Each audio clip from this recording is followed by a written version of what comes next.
Suomessa on rikas ja omalaatuinen elokuvakulttuuri. Fiktiosta dokumentteihin, kauhusta komediaan. Suomessa tehdään paljon elokuvia, ja ne vaikuttavat varsinkin luoviin elokuva-alasta ja audiovisuaalisesta mediasta kiinnostuneisiin nuoriin. Sitä varten Suomessa on elokuvakouluja, joissa voi opiskella tätä taidemuotoa. Tänä vuonna Tampereen elokuvajuhlilla esitetään näytös Suomalaiset elokuvakoulut, jossa näytetään opiskelijoiden tekemiä elokuvia. Olemme haastelleet muutamista kouluista näiden elokuvien tekijöitä. Moi, mä oon Valo Sauri, mä oon 31-vuotias elokuvaopiskelija. Mä opiskelen käsikirjoitusta ja ohjausta täällä Arkadassa.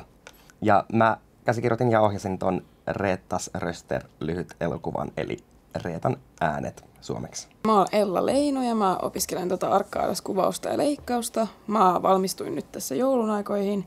Mä oon siis kuvannut elokuvan Ruokaa roskalinnulle. Tää idea lähti siitä, kun mä olin vaihdossa Jenkeissä tuossa pari vuotta sitten, niin mä olin suljettu ikään kuin tästä Suomen yhteiskunnasta ja kaikista uutisista ja näin. Mä olin ikään kuin eristyksissä Suomesta ja sitten mä palasin tänne silloin kesällä, kun toi eduskunta oli just valittu ja sitten tuli toi rasismikohu ja mua vaan jotenkin hävetti mun synnyinmaan puolesta. Niin mä halusin haastaa itteeni sillä, että tekisi jotain yhteiskunnallista ja poliittista. Tai toi poliittinen satiiri genrenä on kiinnostava ja tosi haastava. Niin jotenkin koulussa mä koin, että mulla on niinku turvallinen olo vähän testata ja tehdä vähän jotain kuohuttavaa. No aika paljon vaikutteita. Mä otin Köpiksen ja niinku Ruotsin periaatteessa niinku kuvaustyylistä, missä seurataan ihmistä. Et on tosi paljon niinku follow-kuvia ja mä oon niinku muutenkin tykännyt siitä tyylistä tosi paljon. Ja siinä pääsee tosi paljon niinku sen niinku päähenkilön periaatteessa niinku pään sisälle. Ja se on niinku toimiva tyyli tohon mun mielestä ja sitä mä oon tehnyt aika paljon sen jälkeenkin. Mä oon Joel Paasolainen ja mä opiskelen Metropoliassa käsikirjoittamista nyt 3. vuotta ja ohjasin tuossa viime keväällä sen elokuvan Mestarista seuraava. Mä oon Noa Ruuth, niin ikään opiskelen 3. vuotta Metropolian ammattikorkeakoulussa käsikirjoittamista ja mä ohjasin viime keväänä lyhyt elokuvan Mun maku. Mestarista seuraava on tarina Petestä, jota Peten isä vähän nöyryyttää Peteä tässä pingismatsissa ja Pete on vähän allapäin siitä sitten, mutta voimaantuu sitten, kun katsoo tällaista luontodokkaria ja siellä vanha alfaleijonan syrjäytetään ja Pete saa tästä intoa tähän omaan taisteluunsa ja alkaa treenaamaan tosi kovaa ja vähän ehkä menee yli tää lataus ja sitten kun isä ei pääsekään paikalle, niin sitten tää alfa-energia päätyy purkautumaan vähän väärään kohteeseen ja sitä kautta sitten tarinakin tulee maaliin, että siihen varmaan vaikuttaa ihan kaikki, mitä nyt on ikinä kattonut. Ehkä nyt jos suoria refejä pitää antaa, niin kyllä varmaan tommoset suomalaiset komediasarjat on vaikuttanut aika paljon, että niinku ne nopeasti nyt modernit miehet ja toi Luottomies on molemmat semmosia, mistä sit huumoria on ehkä saanut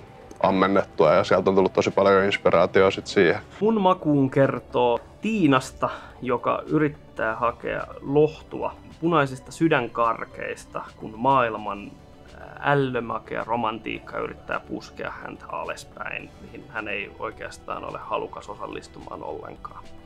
Sitten kun nämä karkit yllättäen loppuu, niin Tiina joutuukin kohtaamaan tämän maailman ja muun miehen, joka sitten saakin Tiinan kyselemään kysymyksiä, että no, olisiko se rakkaus sittenkin parempi kuin nämä sydänkarkit. Tehtiin tosi tiiviisti työryhmän kanssa duunia, että me saatiin siihen semmoinen tosi värikäs ja selkeästi erottuva fiilis, mikä antaa katsojalle semmoisen tunteen, että tämä ei ole ihan se maailma, missä me eletään, vaan jotain ehkä niinku fantastisempaa. Haluan tällä elokuvalla ehkä vähän jotenkin kiteyttää sen, mikä poliittinen diskurssi on tai tämmöinen julkinen keskustelu tai miltä se mun silmissä on näyttänyt. Ja sitten mulla on kanssa ollut vähän tämmöisiä keloja jotenkin urasta ja uran luomisesta. Että se on vähän semmoista jotenkin peliä, mitä pelataan tavallaan, jotta pääsee tekemään sitä, mistä niin kuin nauttii ja mitä haluaa tehdä.